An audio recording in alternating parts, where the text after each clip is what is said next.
नाज़रीन 2 साल हुकूमत को मुकम्मल हो गए हैं और अब गवर्नमेंट कोशिश कर रही है कि कोई ऐसे पैकेजेस भी दिए जाएं जिससे रोज़गार के मौक़े ज़्यादा से ज़्यादा खुलें और इंडस्ट्री चले, क्योंकि जब तक इंडस्ट्री का पहिया जैम रहता है तो समझें मुल्क की मईशत जो है वो जैम रहती है।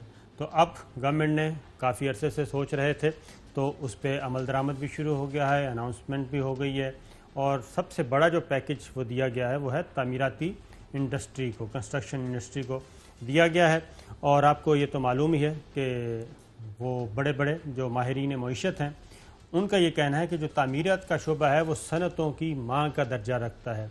अगर आप कंस्ट्रक्शन इंडस्ट्री को ओपन करेंगे तो उससे जुड़ी हुई 100 नहीं बल्कि 1001 किस्म की इंडस्ट्रीज़ जो हैं वो हरकत में आती हैं, फैक्ट्रियाँ चलती हैं। और ये बात दुरुस्त भी है, क्योंकि जब आप एक घर तामीर करते हैं वो खा 2 कमरे का हो 4 कमरे का हो तो उसमें तमाम लवाजमात पूरे करने होते हैं। उसमें इलेक्ट्रिसिटी जो बिजली से जुड़ी हुई सनतें हैं वो, और वुड वर्क वो शुरू हो जाता है, ईंट बजरी गारा ये तो हमें नज़र आता है, लेकिन स्टील का जो है और ये आपका ये जो आपके होते हैं आलात, बिजली के आलात, और उसमें बटन से लेके बिजली की तारों तक, पंखे, बल्ब, ना जाने क्या क्या। और इसी तरीके से आप आ जाएं सैनिटरी की तरफ तो हर इंडस्ट्री जो है वो हरकत में आती है। और सबसे बुनियादी फ़ायदा ये होता है कि रोज़गार के मौके मिलते हैं, एक मज़दूर से लेके ऊपर तक हर किसी को। और ये जो कंस्ट्रक्शन का काम है ये कोई एक दिन का काम नहीं होता जी। आप छोटे से छोटा यूनिट लें या बड़ा यूनिट लें, कम से कम 1 साल से ये एक्टिविटी 1 साल में कंप्लीट होती है और बड़े प्रोजेक्ट जो हैं वो कई साल तक चलते हैं। इसी तरीके से आपने देखा कि भाषा डैम जब शुरू होगा और उससे भी एक रोज़गार का मौके पैदा होंगे।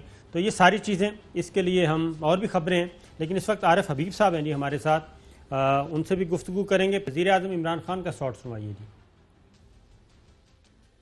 ये एक नई हमने कमेटी बनाई है, मैं ख़ास तौर पे इसका आज आपको बताना चाहता हूँ। National coordination committee on housing and construction. इसका मकसद क्या है कि आम लोगों के लिए, गरीब लोगों के लिए घर बनाए जाएं पाकिस्तान में। 3 लाख रुपया हर घर के लिए सब्सिडी मिलेगी। 5 मरले के घर पे सिर्फ 5% सूद देना पड़ेगा। 10 मरले के घर के लिए 7% सूद देना पड़ेगा। 330 अरब रुपया कंस्ट्रक्शन इंडस्ट्री के लिए रखा जाएगा। हर सूबा 1 विंडो ऑपरेशन कर रहा है, इंसानों के पास नहीं जाना पड़ेगा, वेबसाइट पे जाएंगे और उधर जाके उनके सारे मसले हल होंगे। टाइम लिमिट होगा अप्रूवल्स का। जो भी इन्वेस्टमेंट करेगा कंस्ट्रक्शन में उससे पूछा नहीं जाएगा कि उसने उसके ये फंड्स किधर से आए। 31 दिसंबर तक टाइम मिला है, इसका फायदा पूरी तरह उठाएं।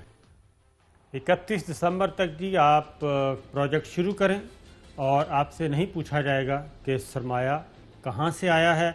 और दूसरी बात यह है कि नहीं पूछा जाने का मतलब यह है कि ये सिर्फ अब नहीं पूछा जाएगा, जब तक ये प्रोजेक्ट कंप्लीट नहीं हो जाएगा।